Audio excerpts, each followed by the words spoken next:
咁咧，歡迎大家咧參加呢一個嘅希伯來書精華遊。咁就大家手上有呢本書，一陣喺過程裏邊，我哋需要去參考呢度咧，我會提一提。咁因為裏邊有啲嘅解釋啊，或者內容咧已經有啦，咁我就講嗰部分咧，我可以簡略咗一啲。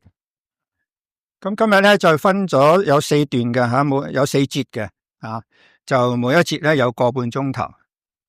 咁應該總共咧有6個鐘頭嘅時間咧講解呢個內容。咁亦都各位手上咧有一份嘅大綱啦，就總共有有5頁。不過喺呢個5頁只不過係一個大綱吓，咁所以咧內容方面咧需要大家咧寫一寫啦。咁我就唔會再將講嘅內容啦唔能印晒出嚟啊。咁所以你需要額外嘅紙咧，就寫喺底嗰度啦。如果唔夠，再睇下可以供應多啲嘅紙俾大家寫。哦，OK，唔該。好，嗱，希伯來書咧，我俾佢一個嘅副題subtitle 咧就叫做給邊緣基督徒的信息。有冇人係讀過一次啊？即唔講你10年前讀過最近起碼你報咗名之後呢段時間，你有讀過一次希伯來書嘅，係嘛？都好乖啊！因為咧你要有一個新嘅讀過一次咧，你個印象深啲，咁你今日聽講咧，變咗你容易咧知道希伯來書嘅內容。我俾佢呢個副題叫做給邊緣基督徒的信息咧，有冇咩特別嘅意思咧？你估邊啲係邊緣基督徒騎牆派啦，係咪或者咧喺嗰個信仰當中有掙扎啦究竟我信好咧定唔信好咧咁即係有一個咁樣嘅情況。但係呢一種嘅邊緣嘅基督徒咧，又有一個特定嘅族群嘅，即係唔係一般嘅基督徒嗰個嘅掙扎，而係某一個嘅族群知唔知係咩本身有信仰，本身已經有信仰嘅，係啦，係咩信仰猶太教信仰嘅。所以希伯來書接受呢卷書嘅人咧，佢係有一個好深嘅猶太教信仰嘅基礎噶啦。何以見得咧？何以見得希伯來書裏邊用咗好多個篇幅講啲乜嘢嘅？講舊約嘅嘢，亞伯拉罕摩西約書亞又講好多祭禮，係咪會幕亞倫利未人啲祭司講咁多嘢。如果呢一班人係冇猶太教嘅背景，你同佢講有乜謂等於你今日如果向翻拜菩薩、拜神仙、拜黃大仙啲嘅我哋自己嘅華人去傳福音，你攞會幕、攞利未、攞亞倫祭司呢啲嘢同佢喺度爭論，喺度勸佢，你唔好信你唔需要再用牛羊獻祭啦，你又唔需要再用亞倫祭司啦，佢都拗晒頭。你同佢講啲做咩啫？你反而你要同佢講黃大仙唔係真噶佢不過係人，不過慢慢咧啲人將佢咧神化咗嘅或者咧關公觀音嗰啲，你同佢講嗰啲咧就係華人信仰嘅背景嘛，係咪咁希伯來書所講嗰啲就好清楚咧，呢一班嘅受眾係有好深嘅猶太教嘅背景。咁信猶太教有乜唔啱啫？都係信同一個神嘛，佢哋信舊約噶嘛。你睇到保羅都唔知幾熱心律法係嘛？佢就係好深受舊約律法呢個獨一真神嘅信仰，佢係維護呢個信仰。所以當基督教要傳嘅時候，就話嗱，你哋一路所等待嘅彌賽亞救世主就係耶穌基督啦。咁佢哋點可以信啫？呢個彌賽亞俾人釘咗十字架嘅，咁羞辱嘅，死得咁冇尊榮噶。點解我要信呢個耶穌就係彌賽亞咧？打死我都唔信啦，係咪啊？有咩改變保羅？就係大馬色啊！佢去大馬色，佢去大馬色做咩啊？佢繼續捉基督徒噶，要將基督徒拉嚟坐監，拉嚟斬頭噶。但係復活基督向佢顯現，佢喺馬上高跌咗落嚟，盲咗眼，睇唔到嘢。主啊，你是誰？我就是你所逼迫的耶穌。喺嗰一刻，佢整個舊約嗰個信仰嘅架構啊，忽然間就可以揼掂咧，就同耶穌基督揼得埋啦。你明我意思嘛？以前咧舊約整套嘅信仰內容，同埋當時嚟講係一個新嘅信仰。耶穌基督就係彌賽亞，呢一嚿嘢同埋呢嚿嘢根本係揼唔埋嘅，係咪？但係咗嗰一刻咧就揼埋咗啦，一揼埋咗咧，整個信仰好完整啊！佢以後就一路傳嘅就係我唔知道別的，只知道耶穌基督並他的十字架。呢個就係佢將整個信仰完整咁樣擁抱咗。邊緣嘅基督徒咧？保羅係完整嘅擁抱，但係當福音傳到去，即係繼續向猶太人傳咧，佢哋冇保羅嗰種嘅將信仰吸埋嘅嗰種嘅經歷，吸唔埋啊！咁傳到去俾佢哋嘅時候，哇，信咗耶穌，受逼迫嘅，以為耶穌就係彌賽亞啦嘛，係復活嘅主啦嘛，冇理由我信一個咁樣天地嘅主宰，而家要受逼迫㗎。以前幾好啊，以前喺猶太教幾好啊，有會堂，又有祭禮，又有社區嘅服務，各樣喺翻猶太教整套嘅社區制度裏邊，佢好安全嘅。但係佢一旦一信咗耶穌咧，猶太嘅社區咧就會將佢排斥㗎噃。你可以想象一下，嗱，你用翻今日嘅例子，如果一個回教徒生存喺一個回教嘅社區，如果佢信咗耶穌，佢會點啊？會死㗎噃，唔使講咁多啦。最近加拿大先發生一宗事件，一個女仔回教背景啊，嬲晒頭嘅，蒙晒面嘅咁嘅家族，咁移民嚟到加拿大一個西方嘅社會受到影響，唔嬲嗰啲頭巾又化晒妝又出去，女仔唔應該同男仔一齊嘅做晒啲嘢咧，對呢個家族嚟講係一個好大嘅羞辱，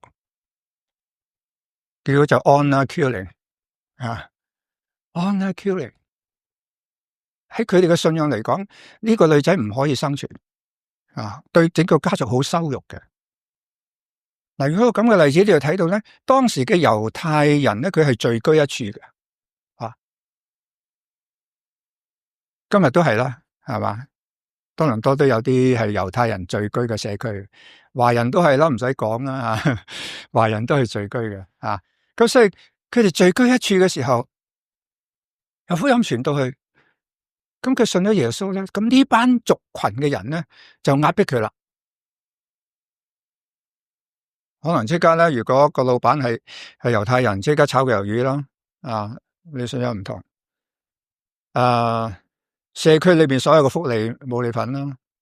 如果你讀緊書嘅，冇書讀啦即係種種嘅逼迫都喺晒，因為呢種嘅信仰。咁佢就會諗翻轉頭，我喺翻猶太教裏邊都好妥善嘅啫噃，只不過冇咗耶穌啫嘛。只不過唔係信耶穌係彌賽亞啫嘛，你明白？嗱，嗰種嘅背棄咧係好簡單噶，冇問題噶，因為你喺翻舊約嘅傳統裏邊啊嘛，咁我都係信獨一真神耶和華噶，係咪啊？咁所以嗰種嘅邊緣性咧就好少好少啦。但係如果你對一個今日我哋自己華人信咗耶穌，其實今日話新一代嘅華人咧，嗰種嘅拜菩薩啊，中國傳統嘅信仰咧，唔係咁根深蒂固嘅，啊，反而老一輩嗰啲就比較緊張一啲。而家慢慢我哋自己華人嘅圈子咧，啊，我諗你都好少睇到人喺屋企又裝神主牌啊，門口又裝香啊，即係慢慢嗰啲冇咗噶啦吓，慢慢放淡咗。但係中國傳統嘅嗰啲嘅節日咧，仍然有嗰種氣氛，不過係過下節嘅啫，啊！但係佢唔會擁抱嗰種信仰嘅。但係猶太人唔係噶，佢每一樣猶太人整個嘅信仰咧，同生活係息息相關，起碼7個節日啊，同埋係整個獻祭嘅制度，你要煮一餐飯啊，你要殺一隻豬，唔食豬噶啦，殺一隻牛，殺一隻羊，嗰個方法你都要好小心去處理。今日喺翻猶太人社區，佢哋買肉咧，啊，你超級市場你都見到有啲肉咧係嗰個包裝有一個特別嘅標記啊，寫住 kosher 啊，kosher 嘅意思就係話咧，喺佢哋嘅拉比啊，今日嚟講就係拉比啦，監督之下去屠宰嘅，係放晒血嘅，即係嗰種嘅處理嘅方法。咁所以你都睇到咧，猶太教嗰個嘅信仰影響咧，係深入到生活嘅每一個層面。咁喺咁樣底下咧，嚟到去了解呢卷書嗰個受眾啊。如果我哋咁樣好清楚明白嗰個受眾嘅背景嘅時候咧，去解釋呢卷書裏邊某一啲可能對大家嚟講好似係好有問題或者難以解釋嘅經文咧，就應該唔係太難去解釋。所以嗰個背景係好重要。我哋呢一個嘅目標就係透過研讀希伯來書咧，討論有關基督徒信仰同埋因為信仰而受逼迫嘅問題。啊，希伯來書講到好多咧，就係佢哋受逼迫。今日我哋喺呢個北美洲呢個自由嘅地土，信仰有冇人受過逼迫？冇乜受逼迫啊！30-40年前喺香港咧，都仲有嘅。啊，我自己教會有個弟兄信咗耶穌，到佢食飯嘅時候耷低頭祈禱，佢個爸一巴就打落去，啊，拎開佢啲飯，拎開餸唔俾佢食。你叫耶穌俾你食啦，啊，就係咁啦。即係點解你食飯要感謝耶穌，感謝上帝？呢餐飯係我老豆啊，你老豆辛辛苦苦啊去做工搵錢翻嚟俾你食噶，你多謝我都冇聲，就多謝上帝，咪一巴打佢咯。啊，拜過祖先嗰啲嘢佢又唔食，佢寧願就咁食白飯。呢個係30-40年前喺香港仲有咁樣嘅人啊。咁呢啲都係算係輕微啦，係咪？中國大陸過去啊，文革時期啊，幾多基督徒受苦，幾多傳道人受苦啊！嗰啲故事你都聽過晒啦，係咪啊？王明道先生啦，啊，坐監坐咗幾多年啊？因信仰受逼迫，喺歷世歷代都有。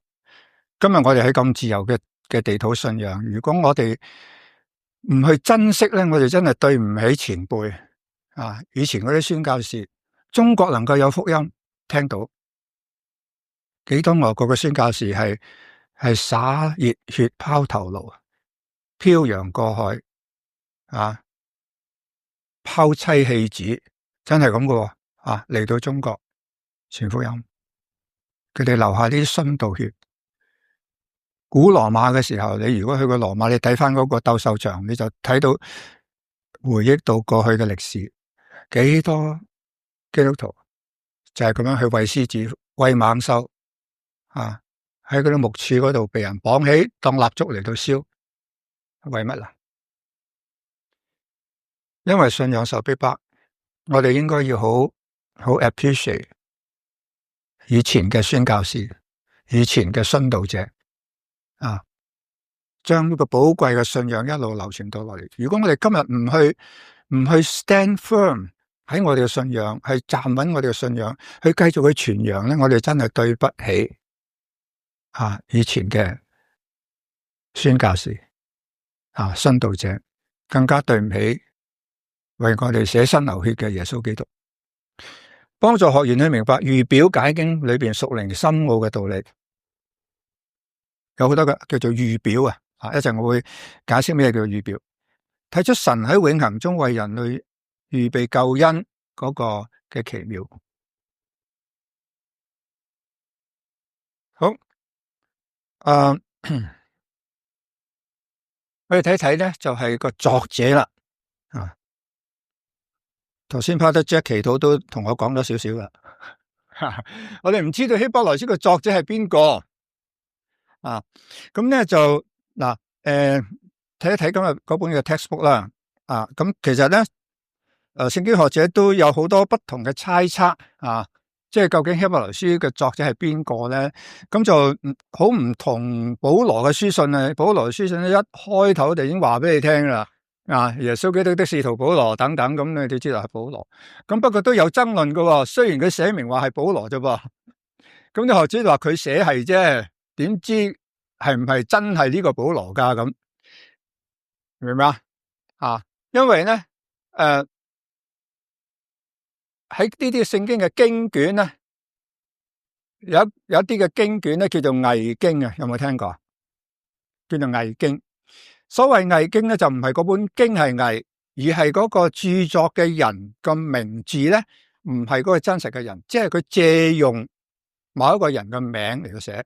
譬如喺啲新約嘅偽經咧，就譬如有巴拿巴書信早幾年鬧到滿城風雨嗰個多馬福音有冇聽過？咁呢啲都係偽經，因為佢借用多馬嘅名去寫咁所以嗰啲叫做偽經，唔係真係嗰個人，不過佢借用嗰個人一般人熟悉嘅名字咧，用咗佢嘅名字咧嚟到寫一啲經書咁所以咧就有人都會懷疑，即使係保羅書信裏邊話明耶穌基督的僕人保羅咁寫某某書，所以佢哋都用花好多時間內證，即係經卷裏邊嘅經文嘅內容嘅證據外界嘅證據，即係同保羅時代嘅教父即係第一世紀嘅教父嗰啲，即係 bishop 即係教會裏邊嗰啲領袖長老佢哋有冇引用呢啲經典等等咧，互相去參證咧嚟到推敲去決定好似喺聖經嘅正典特別係新約嘅所謂叫做正典canon 咧，就係話咧係被接受為係神啟示嘅書卷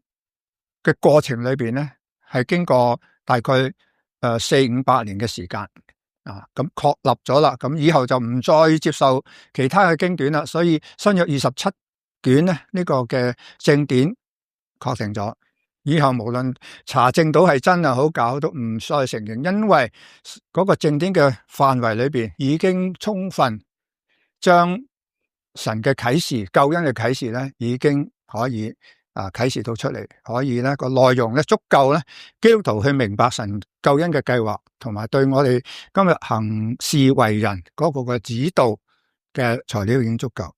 好啦，睇一睇呢本書咧，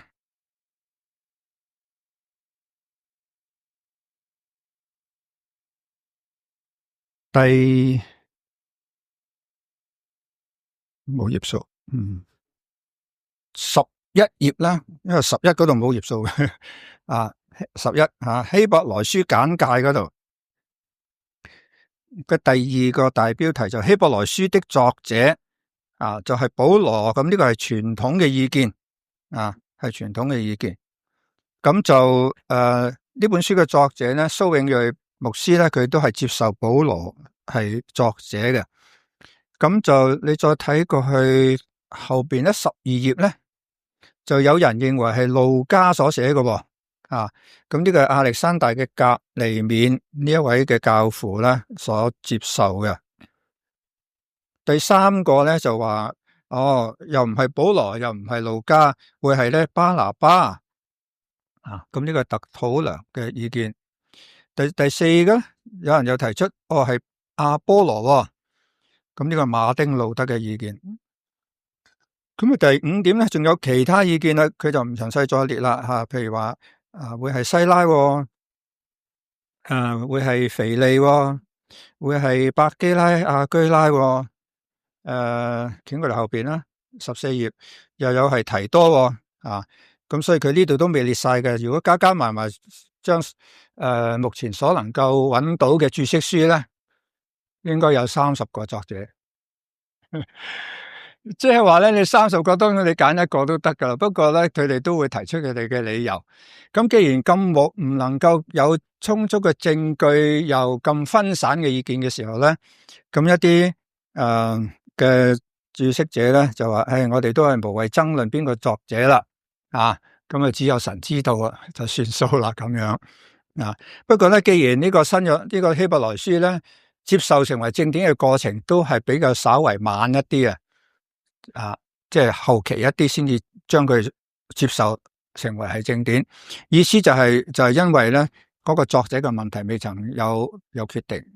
不過咧，日後咧對於嗰個內容裏邊，覺得佢裏邊嗰個教訓咧係非常之係正統為眾教會喺佢哋嘅講道教導嘅過程裏邊咧，好多教會都採用呢個書卷，咁所以咧最終就納入為正典嘅。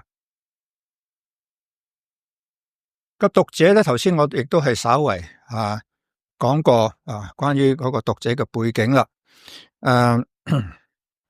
喺第15頁咧，佢亦都講到，他們是那些猶太人希伯來書的收信人第一咧，佢話他們一定是猶太人啦。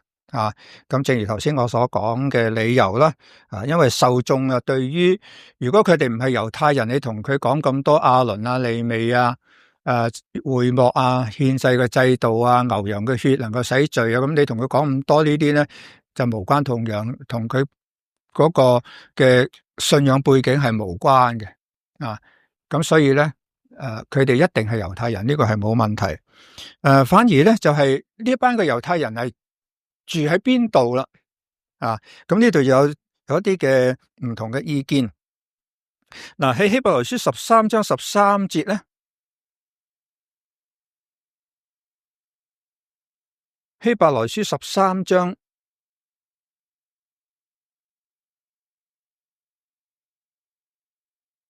13節，對唔住係24節23、24節。23、24節，即係最後嗰章啦。希伯來書，你們該知道我們的兄弟提摩太已經釋放了。咁呢個亦都牽涉到作者會唔會係保羅咁所以大家都係根據呢一句嘅說話咧，係推測唔可能係保羅寫嘅，因為保羅同提摩太嘅關係咧，佢唔會稱佢為我們的兄弟因為提摩太佢稱呼保羅稱呼提摩太都係即係佢屬靈嘅兒子咁呢個此其一啦。第二咧就係提摩太已經釋放，即係表示咧提摩太曾經坐監咁根據《使徒行傳》咧就冇提過提摩太坐監嘅事《使徒行傳》最後嗰章都係講到保羅喺羅馬坐監，嗰次係佢第一次坐監，而且佢嗰次咧基本上唔係坐監，不過係軟禁，因為佢係喺自己租翻嚟嘅房子嗰度留喺嗰度。咁邊個人坐監自己仲要租屋翻嚟住？佢唔係坐喺監牢啦，佢係政府羅馬政府就將佢軟禁，可能喺佢屋企門口，就好似中國大陸有啲嘅傳道人啊，或者係一啲民運分子啊，呢啲維權人士啦，咁就搵你屋唔准你出街，咁搵幾個公安守住你咁樣咯。咁所以咧，保羅當時咧，佢係期待咧可以得到釋放。喺佢坐監嘅時候，寫咗4封監獄書信啦。其中一封就係腓立比書，腓立比書最後嗰章咧，佢就話第1章有提過啦，第4章有提過啦。希望你哋為我祈禱，希望咧我能夠早日得到釋放。所以佢係有被釋放嘅機會嘅。咁後來咧，你就睇到提摩太後書提摩太後書嗰度就提到保羅又坐緊監。嗰次佢第2次喺羅馬坐監，因為喺使徒行傳第1次坐監之後一段時間咧，佢係被釋放，佢又可以出去再傳道嘅。咁後來經過一啲時間咧，咁又再被拘禁。喺第2次被拘禁嘅時候咧，佢就寫咗提摩太後書。嗰次佢就知道死啦，我被擾電嘅時候到了，我所信嘅道我守住了，當跑的路我跑盡了。嗰陣時佢知道佢死期將至，咁佢就叫提摩太將邊個帶嚟啊？我啲呢度好似好凍啊！我嗰件皮褸你將佢帶嚟啊！等你睇翻提摩太後書，嗰個嘅第2次坐監。咁嗰陣時提摩太係唔係坐監嘅？因為佢仲叫提摩太做呢樣做嗰樣噶嘛。咁好表明咧，到提摩太坐監嘅時候咧，保羅應該已經死咗噶啦。咁當佢寫呢個希伯來書，仲話我哋嘅兄弟提摩太已經釋放了。咁根據咁樣嘅歷史過程咧，呢個係後期噶啦，唔可能係保羅寫噶啦。好啦，24節咧就話，請你們問引導你們的諸位和眾聖徒的安，呢個問安啦。從意大利來的人也問你們安。意大利當時最大嘅族群都喺羅馬。好啦，呢個人喺度寫信，咁就寫俾即係嗰個收信人，咁就話咧問呢啲人安啦。咁由意大利嚟嘅，或者係由羅馬嚟嘅人咧，都去問你哋安。咁嗰班人喺邊度嚟㗎？譬如你喺香港有個教會，有班弟兄姊妹，咁你就喺香港過咗嚟探我，咁我就寫翻封信翻去俾你香港嘅教會。某某弟兄啱啱去香港嚟咗，我而家啱啱又寫緊信向你哋問安。佢又答我嘴，叫我問你哋安。咁嗰班人喺邊度啊？我寫信俾邊班人啊？俾香港嘅人啊嘛。咁所以受信嘅人咪喺羅馬咯？明唔明嗰意思啊？好啦，呢個就係嗰個讀者嗰個族群。頭先有提到呢個族群係猶太人嘅族群，有猶太信仰背景嘅族群，而且咧佢哋對猶太教嗰個信仰咧係好委身嘅族群。如果唔係，佢都冇呢啲掙扎噶啦。譬如今日喺多倫多嘅猶太社區，猶太人佢哋好多嘅信仰都有改變嘅，即係所謂 liberal 嘅 Jewish。咁基督教都有啫，基督教都有啲 liberal 噶嘛，有啲自由派噶嘛，新派嘅信仰，佢冇咁持守噶嘛。上個禮拜同教會啲長者去旅行咧，就去咗聖 Jacobs。有冇人去過聖 Jacob 啊？嗰度有個族群噶，係咩族群啊？係啦，門諾會嘅噃，Mennonite 嘅。佢哋嘅生活方式點啊？唔揸車，佢哋坐馬車，唔點燈，佢哋點蠟燭。21世紀啦，但係佢哋對佢哋門諾會個信仰係去到一個咁守，即係可以話佢好守住呢種嘅信仰，帶俾佢哋嗰個生活方式。咁嗰啲就我可以話嘅係好委身於呢種信仰嘅族群，係嘛？咁佢哋會唔會有掙扎咧？唔可能冇㗎，可能早啲嗰代咧就會守得，到下一代再下一代咧，就佢開始接觸到外邊嘅世界嘅時候咧，佢就會話：點解我可唔可以用燈啊？點解一定要點蠟燭啊？啊？點解唔可以用電爐啊？淨係要燒柴啊？有㗎喎，啊！好啦，咁呢班嘅讀者咧，就係一班好委身於猶太教嘅猶太人，唔係馬馬虎虎、求求其其嘅猶太教信徒。對今日我哋基督徒都係噶，一啲求求其其嘅基督徒咧，冇掙扎噶，講句大話啫嘛，咪咁咯，吓冇掙扎噶，係邊啲基督徒先有掙扎咧？係好委身呢個信仰，神教導係咁個，聖經教導係咁個，我唔可以咁樣噶噃。咁但係你睇到外邊嘅世界，你側邊嗰啲人就做晒嗰啲咧，你覺得唔應該做嘅嘢，點解我唔跟佢一齊做啫？啊，呢個先至有掙扎咯。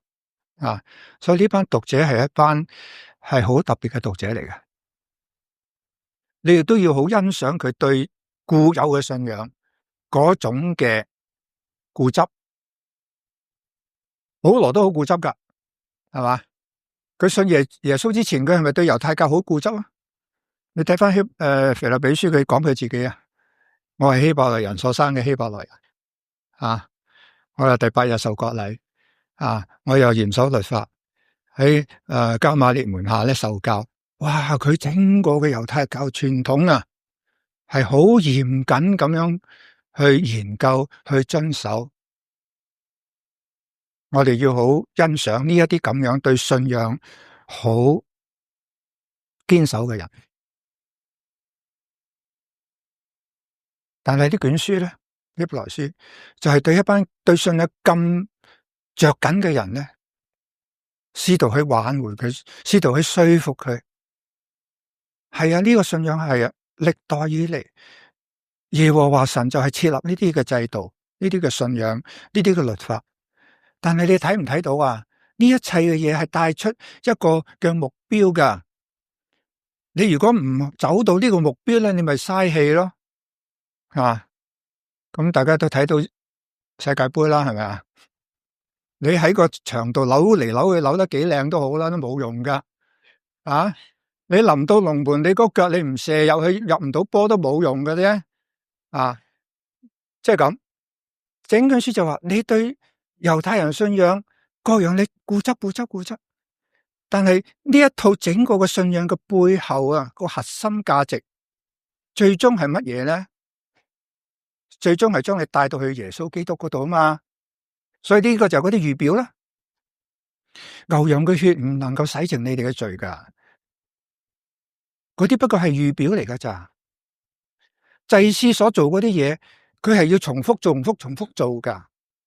但係耶穌基督唔係啊，佢用佢自己嘅身體作為祭物，而且之後一次過做咗就已經夠啦。臨門呢一腳已經射咗入去啦，就係咁樣。咁故此咧，喺呢個整卷書裏邊嗰個精髓咧，就係一個咁樣嘅 argument，係一個咁樣嘅討論啊。咁啊，寫作原因啊、目的啊、日期啊嗰啲咧，就大部分同我頭先所講嘅啊，已經表達咗啦。至於嗰個日期咧，應該就係有一個嘅參考嘅嘅點啊，一個 reference point，就係用耶路撒冷嗰個聖殿是否仍然存在，做一個 reference point。點解？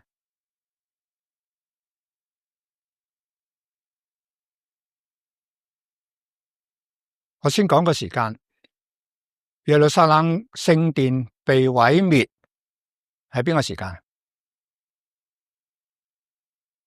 ？70，公元後70啊，公元後70年。當時嘅羅馬將軍提多咧就帶兵攻陷耶路撒冷。喺之前咧，耶穌喺嗰個橄欖山預言馬太福音26章、24章嗰度到26章，佢就坐喺橄欖山就同班門徒喺度講，咁佢就望住呢個聖殿。嗱，去過聖地都知道啦，你喺橄欖山望過去就整個聖殿山你睇到啦，係咪啊？佢就預言將來呢個殿咧冇一嚿石頭咧係晾喺另一嚿石頭上高嘅，意思即係話夷為平地噶啦，將來呢個聖殿。咁後來咧呢個預言應驗啦，羅馬人帶兵攻打耶路撒冷，因為當時嘅猶太人係反叛即係有即係呢個暴亂，咁就羅馬就派兵，咁結果咧就係城牆又拆毀，聖殿又拆毀啦。嗱，假如呢個聖殿已經被拆毀啦，即係話公元70年之後先至寫呢封信，作者需唔需要講咁多關於祭禮祭司獻祭嗰啲嘢去說服猶太人唔需要獻牛啦，唔再需要獻羊啦？需唔需要啊？冇需要，因為個聖殿都冇喺度，你想再獻都冇得獻啦。故此咧，呢個係一個 reference point， 就係話咧，應該係喺聖殿被毀滅之前寫嘅。咁大概係幾時咧？就公元70年之前啦，大概係公元65至到70年之間，係嗰段時間啦。咁換而言之咧，聖殿仍然係喺嗰度，祭司嘅制度仍然喺嗰度，獻祭嘅活動咧仍然繼續運作緊。即係話當時嘅猶太人仲係繼續咧係去喺呢個宗教嘅活動裏邊維持翻係正常嘅活動。有冇問題啊？到現在為止。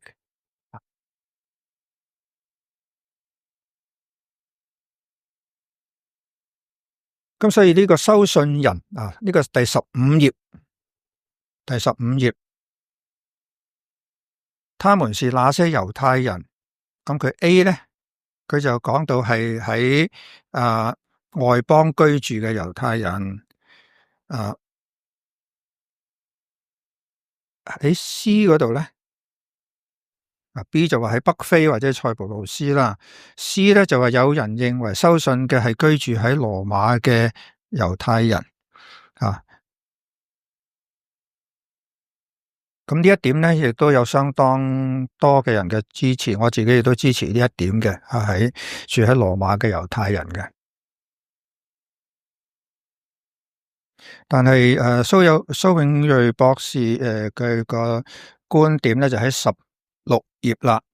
咁佢就喺第二、第三行啦第16頁，佢話可見本書是寫給住在巴勒斯坦的信徒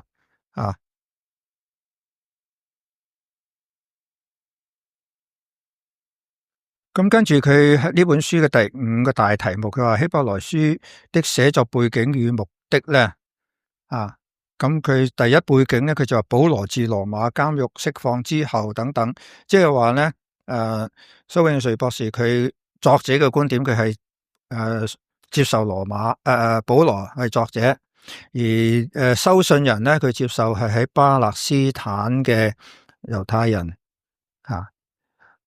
咁但係我自己嘅觀點咧就冇確定係邊個作者就受信嘅地點咧就係喺羅馬嘅猶太人因為當時羅馬亦都有一個好大嘅族群。當喺《使徒行傳》最後咧，保羅係被押解因為喺百夫長嘅監督底下，佢坐船一路去到羅馬咧當佢去到羅馬嘅時候咧，已經有信徒去接待佢啦，即係你睇翻《使徒行傳》最後嗰幾章，已經有信徒接待佢，所以羅馬嘅教會咧就唔係保羅傳福音去建立嘅，可能有其他嘅使徒咧去到嗰度咧，甚至到或者係喺五旬節嘅時候咧，就嗰班嘅使徒用方言講道啊嘛，所以喺從不同地方嚟嘅人都聽懂得嗰個福音。後來佢哋過咗五旬節之後，就翻不同嘅地方，就繼續將耶穌復活嘅道理去傳開，咁就結合咗教會。咁呢個就係羅馬教會建立嘅原因，同埋當時嘅羅馬亦都係一個好大嘅城市。猶太人被特別係基督徒被逼迫之後，佢哋就分散去到不同嘅地方，聚居去到羅馬，亦都係一個好大嘅可能性啦。咁就希伯來書嘅章題咧，喺大家嘅講義就有印咗喺度，就係附錄嗰度啦，附喺度就喺第一頁嘅大家講義嘅第一頁。咁希伯來書總共有13章嘅，咁就頭7章咧，都係一啲人物嘅比較。譬如講到佢耶穌係超越天使講到佢係道成肉身嘅人子佢同摩西嘅比較同約書亞、同亞倫同麥特基洗德咁所以呢7章咧就圍繞喺一個人物嘅比較，目的咧都係想要將耶穌基督嗰個超越嘅身份帶出嚟嘅而呢一類嘅人咧譬如天使、人子、摩西、約書亞、亞倫等等咧，都係一班敬虔嘅猶太人所尊崇嘅，特別喺嗰個宗教信仰裏邊，佢哋以佢哋為榜樣嘅，以佢為依歸嘅。咁但係咧，作者就係想講俾呢一班嘅讀者聽，耶穌基督比佢哋更加超越。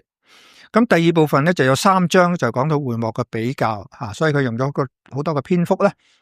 提及到會幕裏邊祭禮各樣嘅儀式然後最後3章就係提出一啲舊約嘅人物呢個英雄榜鼓勵佢哋咧喺信心上要持守。